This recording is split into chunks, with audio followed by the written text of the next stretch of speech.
Yo, what's up dude? Ketemu lagi dan kita di sini ya, masih di Indo James Crypto Channel. Hari ini di tanggal 22 ya, di bulan Maret 2024 guys. Dan untuk mengawali hari ini guys, kita lihat bagaimana perkembangan dari global crypto market cap ya. Terlihat di sini adanya kenaikan tipis banget guys di 0,06% saja. Dan untuk crypto market secara total ya di 2,53 triliun dolar guys.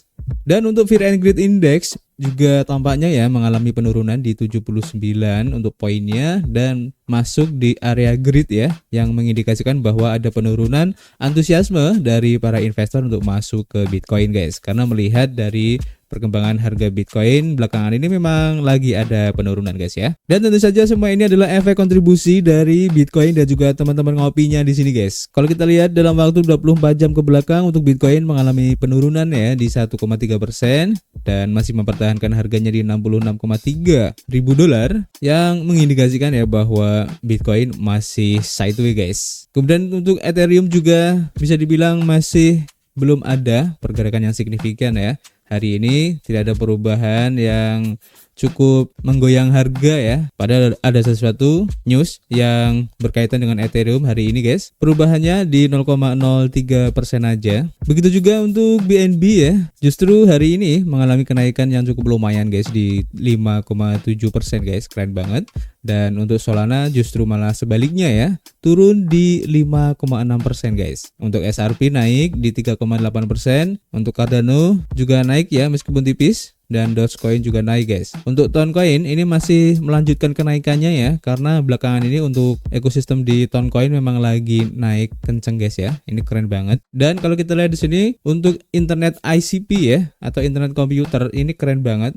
Hari ini naik di 13% guys. Jadi memang benar untuk ICP ini sebenarnya adalah raksasa yang tertidur ya, the sleeping giant. Karena kalau kalian lihat dengan potensi dan utilitas dari ICP itu sendiri, kalau kalian melihat pergerakan grafiknya secara keseluruhan ya, ini sangat potensial sekali guys. Dan kalau kalian mengetahui ya sejarah kenapa internet ICP ini bisa turun drastis, mungkin kalian akan berpikir ya bahwa the sleeping giant si ICP ini sekarang itu harganya sangat under value banget guys. Meskipun sekarang harganya di 13 dolar ya. Tapi kalau kalian lihat untuk ATH-nya, kalian bisa cek sendiri. Oke, selanjutnya kalau kita lihat pergerakan harga dari Bitcoin ya, terlihat di sini untuk time frame weekly-nya. Terlihat di sini guys, memang masih mempertahankan harganya ya di atas 60.000 dolar dan sekarang pun sudah ada sedikit recovery dan mempertahankan harganya di 66,2 ribu dolar ya. Dan kenaikan ini tentu saja ada sebabnya dan kita sudah mengumpulkan beberapa informasinya guys. Oke, yang pertama kalau kita lansir ya dari harian Cryptopolitan, Bitcoin ini melonjak setelah pengumuman suku bunga dari Federal Reserve. Jadi Bitcoin mengalami sedikit lonjakan setelah pengumuman suku bunga dari The Fed ya, di mana sesi untuk FOMC yang diakhiri dengan Federal Reserve Amerika Serikat yang mempertahankan suku bunga acuan yang ada yang memiliki dampak penting ya pada harga Bitcoin. Dan harga Bitcoin melonjak dari kisaran 65.500 dolar ya menjadi 68.000 dolar guys. Dan saat ini ya untuk pasar kripto aktif dengan volume perdagangan sebesar 207 miliar dolar dengan perdagangan Bitcoin menyumbang 72,9 miliar dolar ke angka ini guys. Bitcoin saat ini diperdagangkan sedikit di bawah angka 68.000 dolar ya pada 67,432 dolar pada saat artikel ini ditulis ya. Dan pasangan perdagangan yang dominan untuk Bitcoin termasuk USDT, FDUSD dan juga dolar Amerika Serikat. Nah, di antaranya USDC Circle menempati peringkat keempat sebagai pasangan yang paling banyak di perdagangan dengan Bitcoin. Sementara Won Korea menempati posisi kelima menyumbang 3,36% dari transaksi global hari itu guys. Dan metrik saat ini ya dari intotheblock.com menunjukkan bahwa 96% untuk pemegang Bitcoin saat ini tuh mendapatkan keuntungan yang mencerminkan sentimen positif di antara para investor guys. Selama seminggu terakhir, telah terjadi arus masuk sebesar 19,79 miliar dolar dan arus keluar sebesar 20 miliar dolar di bursa, yang menunjukkan perdagangan aktif dan pergerakan Bitcoin. Selain itu, minggu ini telah menyaksikan transaksi Bitcoin melebihi 100.000 dolar dengan total nilai di 170 miliar dolar guys. Jadi kita lihat aja nanti efeknya seperti apa ya dari pengumuman FOMC kemarin. Dan apakah ini akan berlanjut atau justru akan ada sesuatu yang mungkin akan men-trigger harga Bitcoin ini turun lagi? kita akan update lagi guys. Next, kita lanjut ke informasi berikutnya. Kita lansir dari harian Bitcoin Systemi ya. Seperti yang tadi saya bilang di awal ya, bahwa ada sesuatu tentang Ethereum ini, di mana Ethereum Foundation ini telah diduga ya sedang diselidiki oleh otoritas pemerintah guys. Jadi menurut berita yang dibagikan oleh CoinDesk, Ethereum Foundation berada di bawah pengawasan pejabat pemerintah. Ethereum Foundation nirlaba yang berbasis di Swiss, sebuah organisasi kunci ya dalam ekosistem Ethereum, saat ini sedang diselidiki oleh lembaga pemerintah yang tidak teridentifikasi. Sifat dan fokus investigasi ini belum diungkapkan saat ini guys. Dan informasi tersebut terungkap dalam catatan GitHub di repositori organisasi tertanggal 26 Februari 2024, di mana disebutkan bahwa mereka telah menerima penyelidikan rahasia dari pejabat pemerintah. Investigasi ini dilakukan pada saat Ethereum sebagai blockchain terbesar kedua ya di dunia berdasarkan kapitalisasi pasar mengalami perubahan teknologi yang signifikan ya. Diluncurkan pada tahun 2015 setelah penawaran koin perdana atau ICO untuk token Ethereum ya. Dan Ethereum baru-baru ini mengimplementasikan pembaruan teknis utama yang dikenal sebagai Dansun. Situs web Ethereum Foundation sebelumnya menyertakan pernyataan yang menyatakan ya bahwa mereka belum dihubungi oleh organisasi manapun yang meminta privasi. Pernyataan ini telah dihapus dalam transaksi GitHub tertanggal 26 Februari. Bersama dengan pemberitahuan surat perintah penggeledahan situs web, pemberitahuan surat perintah penggeledahan adalah pemberitahuan yang ditambahkan oleh beberapa perusahaan ke situs web mereka untuk menunjukkan bahwa mereka belum menerima panggilan pengadilan atau permintaan dokumen rahasia dari pemerintah. Jika permintaan semacam itu diterima, maka perusahaan dapat menghapus teks yang secara tidak langsung mengindikasikan penerimaan permintaan tersebut. Jadi kita tunggu aja guys untuk perkembangannya seperti apa, karena ini beritanya masih bisa dibilang simpang siur ya, dan masih belum jelas juga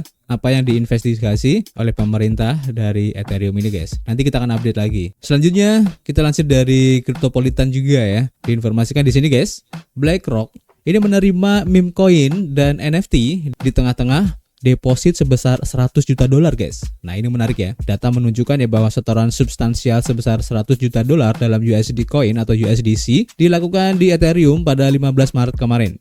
Dan setoran ini bertepatan dengan pengajuan BlackRock untuk memperkenalkan dana likuiditas digital institusional BlackRock USD yang bekerja sama dengan Securitize, sebuah perusahaan tektonisasi aset yang berbasis di San Francisco. Sejak 19 Maret, berbagai pengguna kripto anonim telah mentransfer 40 koin berbeda dan 25 NFT ke alamat yang terkait dengan perusahaan tersebut. Aset-aset ini berkisar dari koin Ordinals PP berbasis Bitcoin hingga NFT unik seperti CryptoDigBats S3, khususnya sejumlah besar 500.000 unsetting token atau USH dan 10.000 token Relio Network atau RIO juga dikirim ke perusahaan tersebut dengan nilai masing-masing mencapai 13,7 ribu dolar dan 11,6 ribu dolar. Token RIO yang dikenal dengan tokenisasi aset dunia nyata mengalami lonjakan 47% ya setelah ditransfer ke BlackRock seperti yang dilaporkan oleh CoinGecko. Dan selain itu, manajer aset menerima sejumlah besar token MOC Coin atau MOG, Voldemort Trump Robotnik, Tenneco dari Ethereum, dan Sina Inu atau SHI. NFT terkenal seperti Chung Os dan Kaiju Kings juga termasuk di antara aset yang dikirim ke perusahaan guys. Dan catatan menunjukkan bahwa alamat BlackRock memulai perjalanan kripto dengan setoran USDC 200 dolar pada tanggal 5 Maret, diikuti dengan setoran uji coba 10 dolar pada tanggal 15 Maret. Tak lama kemudian, setoran substansial sebesar 99,9 juta dolar dilakukan. Menurut data Etherscan ya, Chairman dan CEO BlackRock, Larry Fink, telah mengubah pandangannya ya terhadap Bitcoin dan teknologi blockchain selama beberapa tahun terakhir ini. Yang sebelumnya skeptis, di mana Fink menyebut Bitcoin sebagai indeks pencucian uang pada tahun 2017 guys. Dan tentu saja ya, dana ini menawarkan kesempatan kepada para investor yang memenuhi syarat untuk mendapatkan imbal hasil dalam dolar Amerika Serikat dengan berpartisipasi melalui sekuritas market. Masuknya perusahaan ke dalam meme coin, NFT dan tokenisasi aset menandakan evolusi penting ya dalam strategi investasinya yang mencerminkan penerimaan dan adopsi aset digital yang semakin meningkat dalam landscape keuangan tradisional guys. Jadi ini cukup menarik ya. Apakah ini menjadi indikasi ya bahwa BlackRock pun juga menerima NFT, token meme yang tentu saja mempunyai potensi yang besar ya ke depannya, dan kita akan lihat guys kelanjutannya seperti apa ya nanti kita akan update lagi. Kita lanjut ke informasi berikutnya ya. Kita lansir dari Coin Paprika, masih berhubungan dengan BlackRock ya, di mana BlackRock dan Coinbase ini meluncurkan dana blockchain baru guys, yang merupakan sebuah tonggak sejarah untuk keuangan guys. Di mana BlackRock dan Coinbase meluncurkan Buidl, memadukan blockchain dengan keuangan untuk investasi yang inovatif. BlackRock dan Coinbase telah bekerja sama untuk meluncurkan Buidl, sebuah dana berbasis blockchain yang bertujuan untuk memadukan blockchain dengan keuangan tradisional dan menawarkan cara baru untuk mendapatkan imbal hasil dalam dolar Amerika Serikat. Dana ini ditandai dengan investasi sebesar 100 juta dolar dalam stablecoin USDC yang menunjukkan kepercayaan pasar yang kuat terhadap pendekatan inovatifnya. Kolaborasi ini menandai langkah penting ya dalam mengintegrasikan teknologi blockchain ke dalam keuangan arus utama. Buidl dirancang untuk investor yang memenuhi syarat, dikelola oleh Securities Markets ya, yang mengindikasikan langkah menuju metode investasi modern yang menawarkan penyesuaian langsung dan akses yang lebih luas guys. Jadi ini masih berhubungan ya dengan informasi sebelumnya, di mana Buidl ini mempunyai strategi yang digarisbawahi oleh transaksi USDC yang sangat besar, bertujuan untuk merevolusi investasi melalui blockchain dengan strategi aset digital BlackRock yang berfokus pada penyelesaian masalah klien melalui tokenisasi. Buidl mempertahankan nilai token yang stabil, menargetkan investasi yang aman seperti tagihan Treasury Amerika Serikat untuk hasil yang dapat diandalkan dan fleksibilitas. Kemitraan ini telah diterima dengan baik ya, dibuktikan dengan lonjakan saham Coinbase yang menandakan persetujuan pasar. Selain itu, peran dari Coinbase sekarang termasuk mengelola kepemilikan Bitcoin BlackRock, memperdalam kolaborasi dan komitmen mereka ya untuk menjembatani keuangan tradisional dengan dunia kripto. Inisiatif ini menetapkan tolok ukur baru ya untuk menggabungkan teknologi blockchain dengan layanan keuangan, mempromosikan investasi yang mudah diakses, efisien, dan aman guys. Nah ini menarik ya, kita tunggu aja nanti seperti apa implementasi dari Buidl ini guys, dan kita lihat apakah akan berpengaruh terhadap Bitcoin. Ini cukup menarik guys. Dan untuk informasi yang terakhir ya, kita lansir dari ekosistem Cardano ya. Diinformasikan di sini seperti yang dilansir dari harian Daily Coin ya, bahwa Cardano untuk stablecoin yang kemarin baru launching ya, yaitu USDM, ini mengalami upward guys, bukan dipeg ya. Jadi biasanya itu kalau stablecoin itu lebih cenderung turun ya, atau dipeg, jadi nilainya itu di bawah $1. Tapi untuk USDM ini justru malah naik upward melebihi $1. Nah, ini menarik ya. Jadi komunitas Cardano sedikit terlalu bersemangat dengan stablecoin pertama yang didukung fiat ini ya, dan memompa harganya 400% beberapa hari setelah diluncurkan guys. Mayhen sebagai otak di balik stablecoin pertama yang didukung fiat dari Cardano ini ya, membuat sejarah awal pekan ini dengan secara resmi meluncurkan USDM. Debutnya menandai momen penting ya bagi jaringan dan komunitas karena permintaan akan opsi stablecoin yang solid semakin meningkat. USDM yang saat ini hanya dapat diakses oleh pembeli institusional yang memenuhi syarat di 17 negara bagian Amerika Serikat yang disetujui untuk dicetak, telah menarik banyak perhatian di dalam ekosistem Cardano pada minggu pertamanya. Jadi pendapatan kemitraan besar dengan bursa terdesentralisasi terbesar di jaringan hingga menghasilkan gebrakan dengan debutnya di dalam komunitas.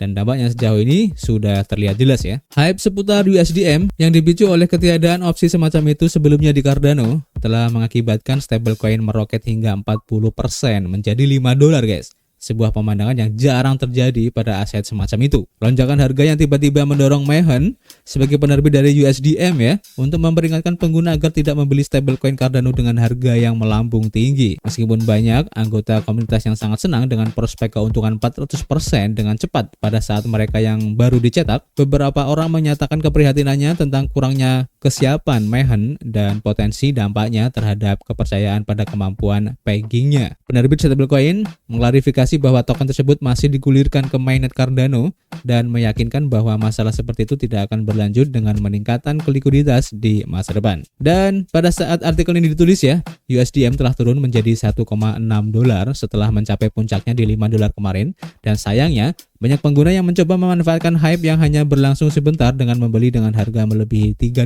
dan bahkan $5 guys, untuk mengantisipasi stablecoin yang dipatok ke dolar meroket. Sayangnya, banyak dari pelaku pasar ini mengalami kerugian dengan sedikit harapan untuk mencapai titik imbas saat USDM memperluas jangkauannya ke lebih banyak pembeli institusional dan investor retail potensial pada bulan depan. Oke, jadi ini cukup menarik ya, karena jarang sekali terjadi guys, sebuah stablecoin ini bisa 1:5 ya dengan dolar. Ini keren banget, dan akan kita lihat seperti apa kelanjutannya guys. Apakah USDM ini akan bisa ya menggeser dominasi dari USDC ataupun USDT ke depannya nanti. Ini cukup menarik untuk diikuti. Oke, jadi cukup ya untuk informasi hari ini. Dan sebenarnya masih banyak informasi yang ingin kita sharing, tapi karena adanya keterbatasan waktu, jadi kita akan share aja nanti di Twitter ya. Dan untuk rekomendasi project-project baru yang lagi pre-sale, testnet ataupun airdrop, nanti kita akan share di akun Telegram ya, baik yang grup ataupun yang channel. Jadi kalian gabung aja di situ dan dapatkan kesempatan ataupun opportunity ya yang lebih baik dibandingkan dengan teman-teman lain yang baru masuk belakangan. Oke, so seperti biasa kita masih menunggu kritik dan saran kalian di kolom komentar. Nanti kita akan ngobrol banyak di dalamnya dan tentu saja kita akan ketemu lagi di informasi berikutnya. Peace.